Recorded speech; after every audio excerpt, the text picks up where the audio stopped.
Muchísimas gracias, señora Tere García de Madero, por esta entrevista. Sabemos que son muchas las ocupaciones, pero muy agradecidos de que participe con su testimonio en este video que se va a grabar con motivo del 75 aniversario del Partido de Acción Nacional. Pues la agradecida soy yo de que vengas y me hagas la entrevista, porque pues quiero muchísimo al Partido Acción Nacional. Desde 1984, cuando ingresé al partido, me sentí parte del partido porque los ideales que se presentaban en los postulados de Acción Nacional era exactamente la forma de vida que yo conducía con mi familia.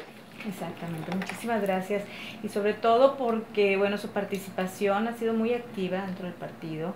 Ha sido diputada, ha sido alcaldesa, embajadora, Regidora, secretaria del ayuntamiento. exacto, y muchas actividades que le ha permitido, pues de alguna manera impulsar la actividad política del partido, pero también la presencia de la mujer en el partido. Y es precisamente este tema el que quisiera abordar. ¿Cuál es el papel de la mujer en el Partido de Acción Nacional? Yo creo que siempre fue Acción Nacional un promotor de la mujer en política. Tan es así que fue precisamente el Partido Acción Nacional quien en su momento en el Congreso Federal impulsó la participación de la mujer en política a través de aquella iniciativa por el voto de la mujer. Porque si tú recuerdas, antes del 53, pues la mujer no tenía derecho ni a votar ni a ser votada, salvo algunos estados de excepción. Entonces, realmente esa iniciativa del Partido Acción Nacional, que luego culminó siendo una iniciativa misma del presidente de la República y que se consolidó, prueban que Acción Nacional siempre tuvo interés de que la mujer participara activamente porque la consideraba un activo dentro de la sociedad. Acción Nacional siempre reconoció que al conformarse la sociedad de hombres y mujeres, el perder el 50 o 52% de ese activo humano, ¿verdad?, representaba un menos al país. Entonces, en ese sentido, las mujeres desde siempre han participado en Acción Nacional, si no antes activamente porque no estaba permitido que votaran, sí en impulsar la participación activa de hombres y de mujeres en la actividad política, independientemente de si participaban o no en Acción Nacional, porque acuérdate que don Manuel Gómez Morín lo primero que nos enseñó y nos dejó como mensaje era que nosotros teníamos la obligación de formar ciudadanos. Ese era el principal, vamos a decir, impulso del Partido Acción Nacional. Teníamos que formar conciencia ciudadana en todos y cada uno de los habitantes y pobladores de este México. ¿Cómo? A través de mover las almas. Y después, si ellos decidían voluntariamente afiliarse a Acción Nacional, que lo hicieran. Pero la participación política activa de hombres y de mujeres, especialmente, era importante para don Manuel Gómez Morín y los fundadores de Acción Nacional. Entonces, es muy importante ver cómo a través de la historia y desde 1939 las mujeres tuvieron una activa participación en la política y dentro del partido. Y aquí en Nuevo León hubo gentes que se destacaron muchísimo. Una de ellas fue, y recuerdo perfectamente porque en algún momento yo presenté una ponencia sobre los primeros 50 años del partido y las mujeres del partido en Acción Nacional, y había gentes tan destacadas como Aurorita Posas, que se presentó en el kiosco de la Plaza Zaragoza a defender el triunfo de uno de los candidatos de Acción Nacional.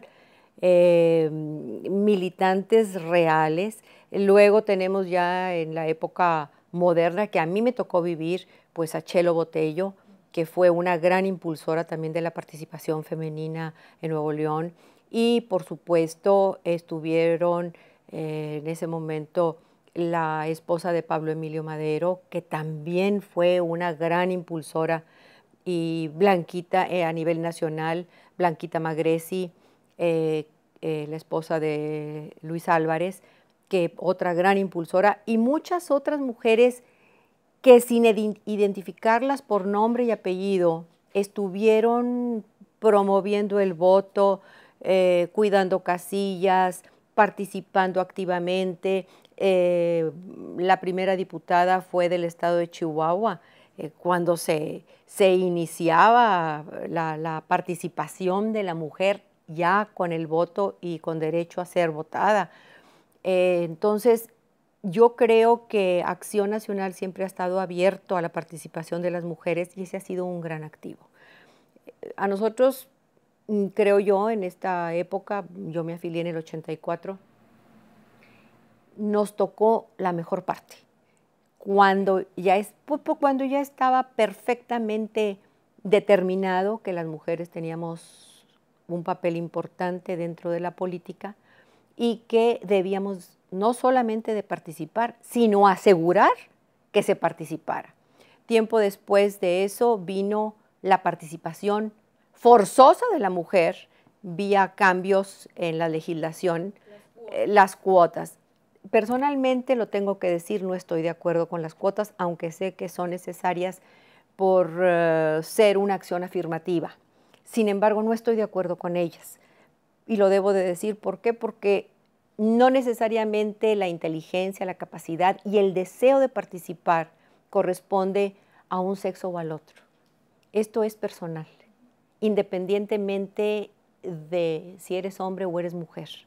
Entonces, el forzar también la participación por cuotas puede ir en detrimento del partido y en detrimento del desempeño que la persona tenga en política, porque o no está capacitada, o no quiere, o se le forzó, y simple y sencillamente por llenar una cuota está en ese momento allí. Entonces, pero dejando eso a un lado, yo sí veo en este momento una mayor participación de jóvenes muy bien preparadas, muy capaces, muy dinámicas y llenas de ilusión por presentar o presentarse ellas como opción política viable. En el momento en que usted llega al primer cargo de elección popular, ¿fue difícil el ser mujer, el enfrentar algún tipo pues de barrera o de presión? En mi caso no, mucha gente me lo ha preguntado y constantemente entonces me lo preguntaban cuando me invitaban a foros y cuando me decían que si ser mujer tenía o había alguna diferencia. Le dije, bueno, pues no soy hombre, no puedo saber si hay diferencia o no hay diferencia, pero yo no siento ni rechazo, ni dificultad, ni que para mí las cosas son más difíciles. Honestamente, tengo que decir cómo me fue a mí. Yo no tuve ninguno de esos problemas. Yo llegué, me propuse ser una buena diputada, me dediqué a trabajar y a estudiar mucho, a participar y obviamente comprometida como estaba con el partido, a dar lo mejor de mí misma para alcanzar las metas que como partido nos habíamos propuesto en la legislatura. Posteriormente, en la candidatura que tuve para la alcaldía de Monterrey, la cual de aquí debo de decir que la ganamos por 1080 votos a Sócrates Rizo. Sin embargo, pues eran otros tiempos y Carlos Salinas de Gortari había impuesto y decidido que fuera Sócrates Rizo el alcalde de Monterrey. No llegamos, pero tampoco allí, o sea, fue una campaña espectacular. El recibimiento de la gente a nuestra campaña y el voto decidido de las personas por la opción que Acción Nacional presentaba fue definitivo.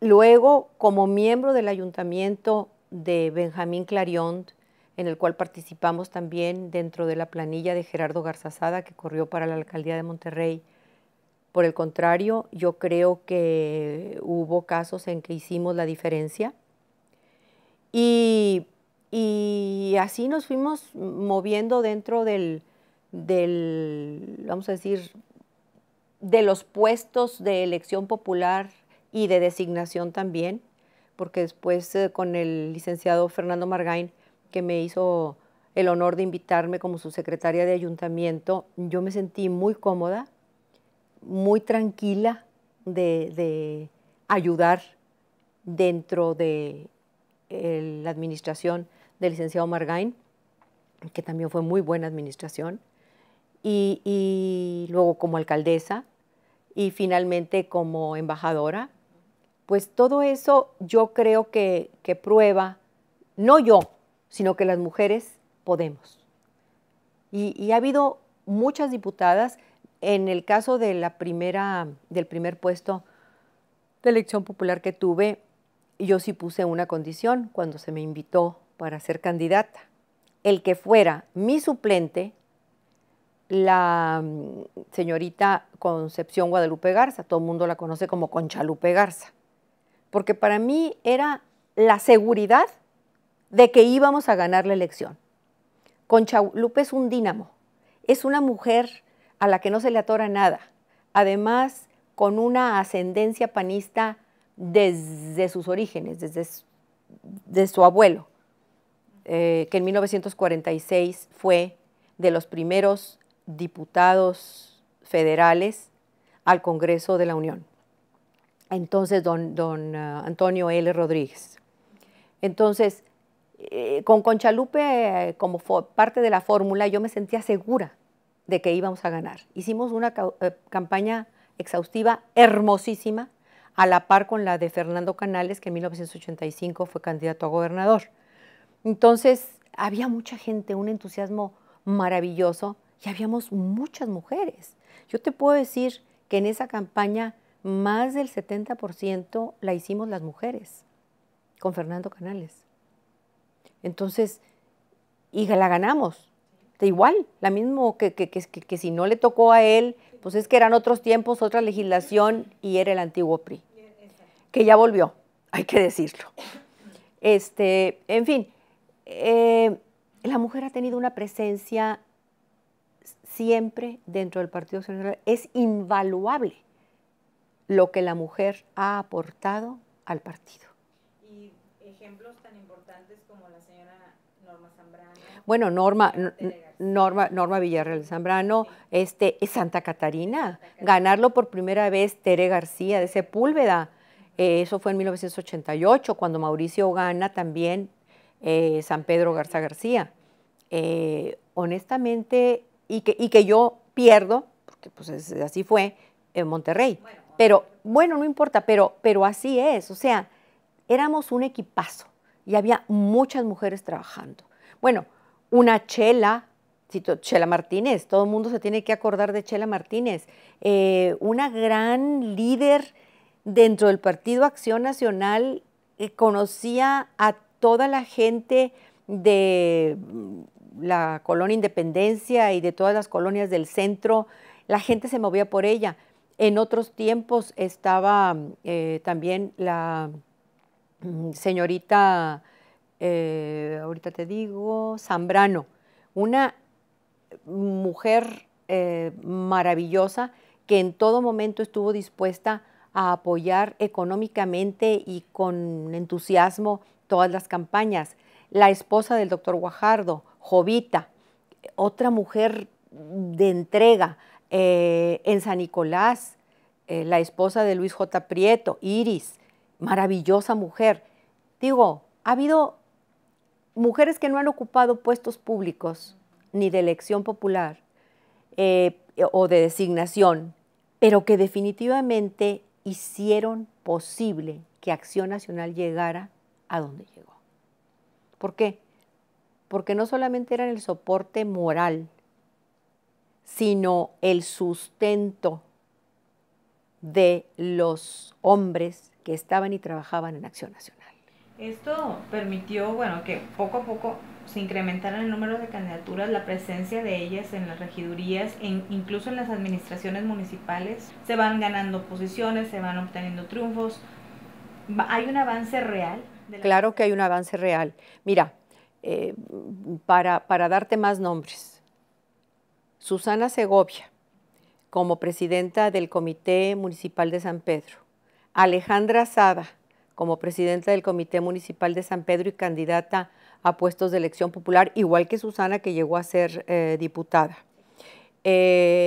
Cobis Lobo, también pensadora,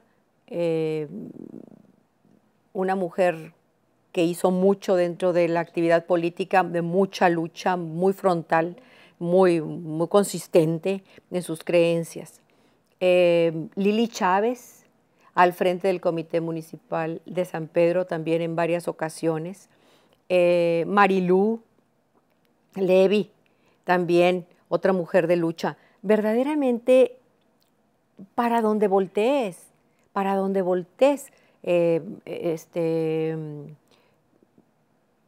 hay gente y mujeres que han estado apoyando y que han sido el sustento de los comités de barrio, de los comités municipales, en el comité directivo estatal, etcétera. O sea, y además, cuando les ha tocado, sin luchar específicamente por ellos, sino porque las invitaban a participar, formaron parte de las planillas. Estuvo, bueno, Rebeca Cloutier está, por otro lado también, pues, Berta Quijano, en el comité todo el tiempo. Ella jamás ha aceptado ni quiere aceptar un puesto de elección popular ni de designación. Ella simple y sencillamente se dedica a organizar casillas. Bueno, ese trabajo es invaluable. Ángel Stelzer, de Canales, Cana Fernández, que fue presidenta del partido.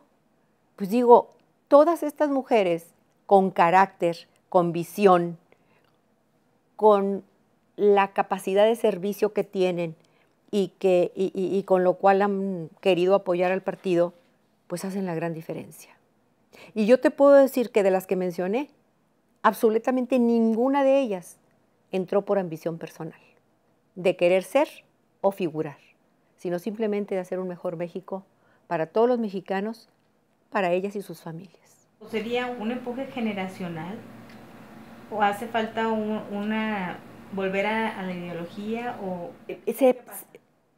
meterle alma, vida y corazón a lo que estás haciendo, no pensar en ti y no pensar cómo me voy a beneficiar yo de esto que estoy haciendo, sino más bien utilizar los medios que tenemos de poder hacer política ahora las mujeres para lograr el fin del partido, que es el bien común. Digo, porque acordarnos nada más de los 4 pilares en los que se sustenta Acción Nacional, y con eso tendríamos suficiente. Respeto a la eminente dignidad de la persona humana. Búsqueda del bien común. Solidaridad para con los hermanos. Y subsidiariedad. Es decir, yo no voy a hacer todo lo que los demás puedan hacer. Limitarme única y exclusivamente a hacer aquello que los otros no puedan hacer. Si nosotros volviéramos a esos 4 principios de Acción Nacional, no tendríamos lo que ahora está sucediendo.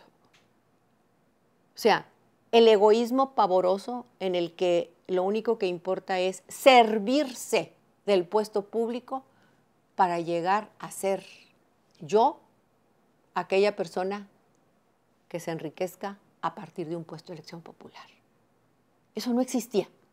No estábamos pensando en eso nadie de los que estuvimos, ni nadie de las que estuvimos. Te lo digo con toda franqueza y sinceridad y con todo el dolor de mi corazón. Porque Acción Nacional, en este momento, a la hora que celebramos 75 años de fundación, no es lo que fue hasta, casi te puedo decir, el año 2000. Después del año 2000, desafortunadamente, los triunfos nos trajeron corrupción, arribismo, egoísmo, ensalzamiento de la personalidad y culto a las personalidades, cosas que no se daban ni nunca se habían dado en Acción Nacional. En el caso personal, ¿cómo vivió la época cuando fue alcaldesa? Porque, regresándome un poquito a su administración, porque le tocó una etapa bien dura. Sí. Y el municipio se los estaba prácticamente, literalmente quemando. Y no financieramente, quemando. No, sí se quemó. ¿Sí te acuerdas? Sí, no, el 10 de abril, no se me puede olvidar, 10 de abril de 1998. Una Semana Santa, ¿verdad? Una Semana Santa, Viernes Santo. Viernes Santo. Y la única persona, porque no estaba aquí el gobernador, y no es Fernando Canales, y no estaba aquí tampoco el alcalde de Santa Catarina, sí. La única persona que estaba aquí, porque estaba operada, fui yo. Sí. ¿Cómo vivió esa etapa de su administración? Pues con mucha entereza. Y haciendo caso omiso de lo que los doctores dijeron de que yo no debería de salir porque estaba en recuperación, pues lo sentí mucho, me valió gorro, me vestí, me puse anteojos y me salí. A ver cómo podíamos resolver el problema. Y la verdad, pues gracias al esfuerzo de muchos sanpetrinos, de miles de sanpetrinos, de Protección Civil, del 911 de San Pedro, de toda la fuerza de policías y, en fin, gente que no durmió en días, se apagó el incendio. Y mucha gente que con recursos propios apoyó para que no faltara nada en eso. El ejército mexicano nos ayudó muchísimo también a formar las barreras y detener el incendio. Posteriormente, ya ese día, ya por la noche, muy noche, llegó el gobernador, que tuvo también problema para trasladarse porque pues, estaban las carreteras cerradas, pero finalmente llegó y felizmente llegó también. Ya con él a la cabeza, pues pudimos coordinar todas las acciones y sacar adelante pues, en una semana la contingencia. Fue una semana de agobio y de locura en la cual nuestra gente no durmió. Pero no puedo decir que fue un logro mío personal, más bien fue logro de la comunidad. Y es donde te das cuenta que la unidad hace la fuerza y que si todos trabajamos por un fin, lo podemos conseguir y lograr. Aquí es lo que yo digo, en política no caben las individualidades. Tú no eres importante. Lo importante es lograr que se realice el bien que conviene a todos, el bien de las mayorías. ¿Qué satisfacción le dejó haber encabezado la administración de San Pedro? Profunda. Hoy nada menos estuvo aquí a comer mi hijo Bernardo y me decía, mamá, ¿qué te acuerdas tú de tu administración? Y le dije, que me encantó. Me encantó trabajar en la forma en que trabajé. Fíjate, el ayuntamiento lo encabezaba tu servidora, pero teníamos también una primera regidora, Norma Treviño de Villarreal. Invité y el cabildo aprobó a la secretaria del ayuntamiento, María Emilda Ortiz de González, y invité también y también lo aprobó el ayuntamiento como tesorera y secretaria de finanzas a Adriana Segovia. Entonces éramos, en la mesa que nos sentábamos en el ayuntamiento, pues éramos 4 mujeres corridas hacia el frente. Y más del 50% de las áreas operativas de la administración estaban encabezadas por mujeres. ¿Cuál fue la obra o quizás el programa o el proyecto que concretó usted y que le dejó mayor satisfacción? Para mí, el haber hecho del municipio un municipio, más bien, haber puesto la plataforma para que el municipio, la plataforma tecnológica para que el municipio fuera un municipio moderno y que entráramos al área de la tecnología actual. Entonces, sentamos las bases tecnológicas y la plataforma tecnológica para arrancar. y con ello el programa Mercurio fue muy importante para hacer transparente todos los movimientos en el área de desarrollo urbano. El otro fue el Sintram, que también fue iniciativa nuestra con el gobernador y con todos los ayuntamientos del área metropolitana para instalarlo, comprarlo y echarlo a andar. Y eso pues lo terminamos en octubre. Son proyectos que los iniciamos inclusive antes de tomar protesta. Una vez que nos declararon, que me declararon candidata electa, empecé a buscar a los alcaldes del área metropolitana para presentarles el proyecto, porque ya veíamos lo que está sucediendo ahorita. El tráfico horrible, la impotencia para poderte mover en San Pedro y en el área metropolitana. Y era un proyecto pues, verdaderamente muy importante para dar movilidad a todo el área. Entonces, haber convencido a mis compañeros alcaldes de la importancia de ese proyecto y al gobierno del estado y conseguido los recursos para llevarlo a cabo, pues obviamente fue un éxito, un logro. Y la otra, como te digo, el sentar la plataforma tecnológica de la cual se desprende todo lo que es ahora San Pedro. El establecimiento del primer C4.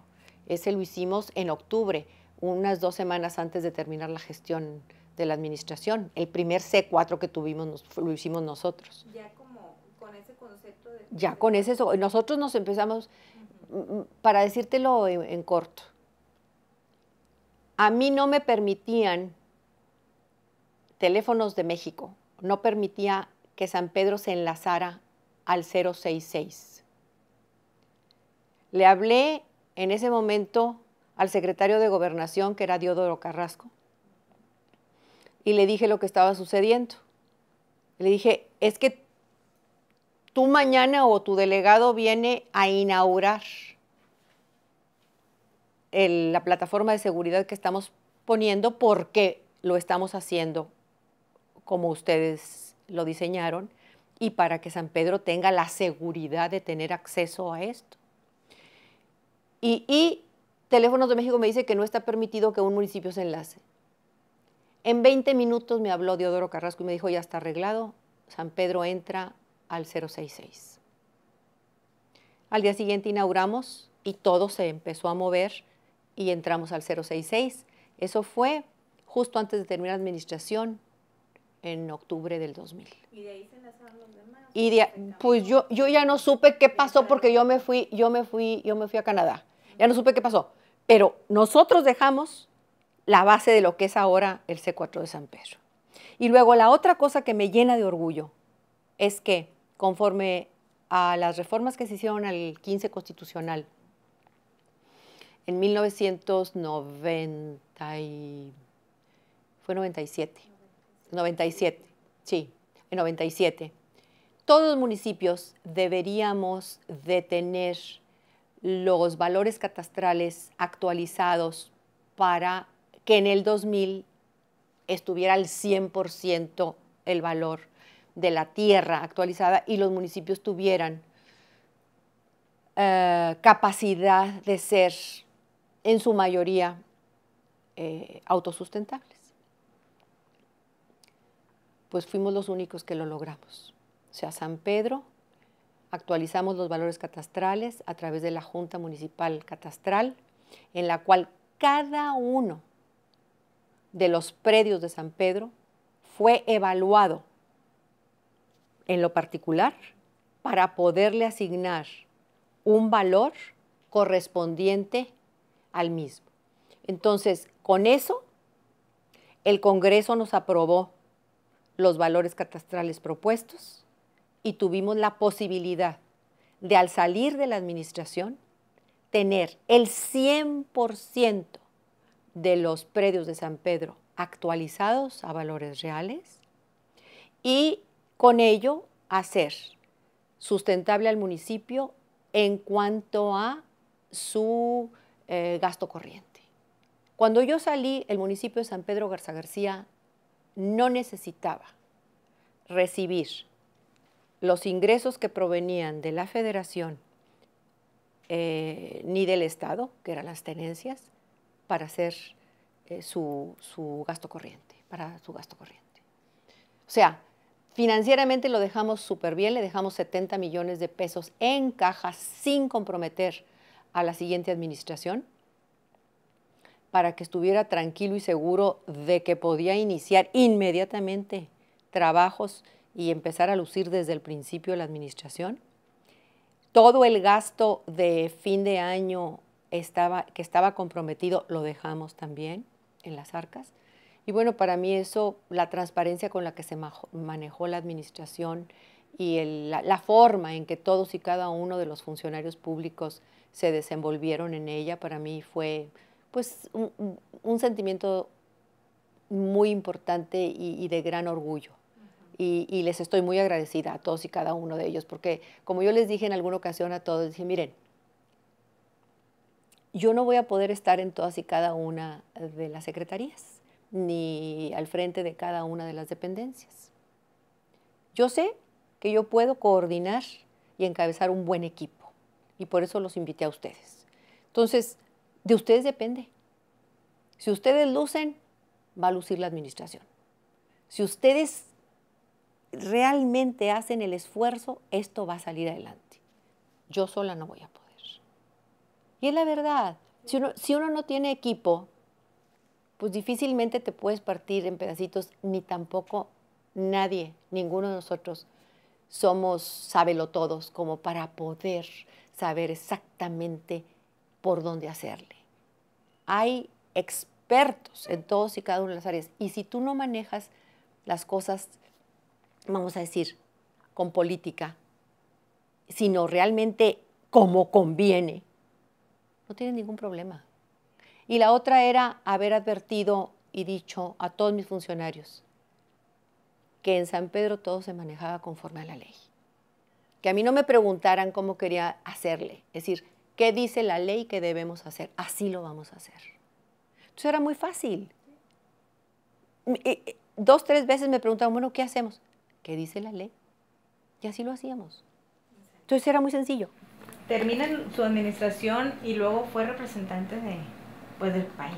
Del gobierno del presidente Fox como embajadora plenipotenciaria de México en Canadá. Sí.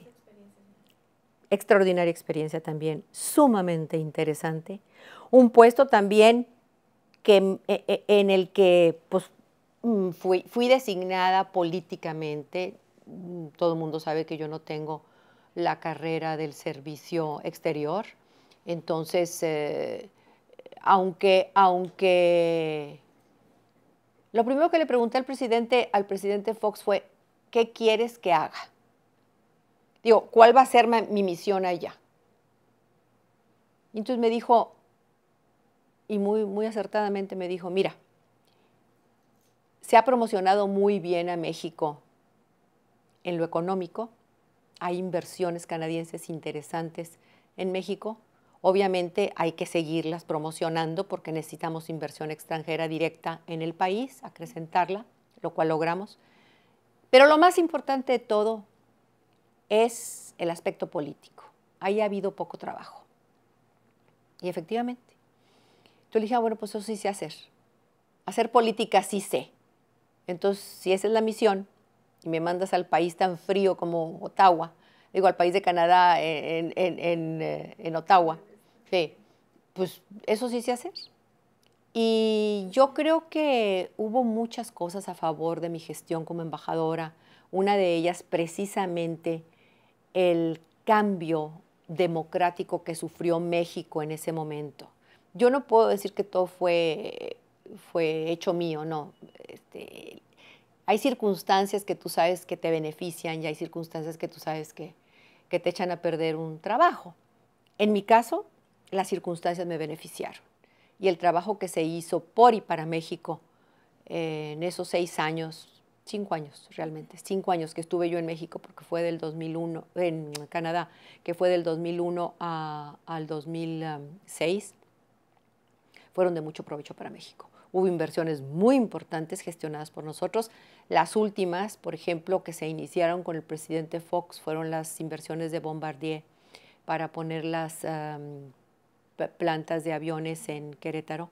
Sí, y que las culminó precisamente el presidente Calderón cuando como presidente electo visitó Canadá en octubre de 2006, antes de que yo me regresara. Exacto. Entonces, muy satisfecha de eso. Muy satisfecha de mi labor diplomática, un mundo muy distinto al que yo había venido viviendo, sin agravios, porque yo sé que tú antes estabas en prensa, pero un desconectarte del tener que estar en prensa todos los días y más bien en un trabajo productivo intenso, muy interesante. Obviamente las personas con las que tratamos eran gentes de muy alto nivel en los gobiernos tanto de Canadá como de los Estados Unidos, porque pues había que estar al lado de lo que del presidente de México, del primer ministro de Canadá y del presidente de los Estados Unidos cuando se hacían las reuniones trilaterales. Y obviamente a partir de eso pues conoces gente muy interesante, muy importante y asuntos pues que son distintos a lo que uno había trabajado dentro del ámbito municipal. Y quiero decir a los que se dejan porque no todos les gusta seguir los principios que yo pregono, que son los con los que nació Acción Nacional.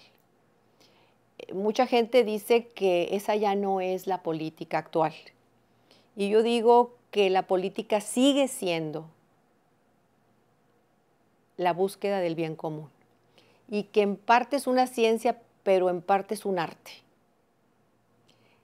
Y el poder, y eso también me llena de satisfacción, el poder haber pasado 30 años de mi vida en política sin absolutamente arrepentirme de una sola acción que yo hice o tomé, me llena de orgullo. Porque en esos 30 años jamás hice nada que fuera contra mi conciencia o contra los valores y principios de Acción Nacional. Y cuando yo trato de pasar eso a otras personas, pues algunos como que se burlan y me dicen, pues Tere, es que estás soñando, esa ya no es la política.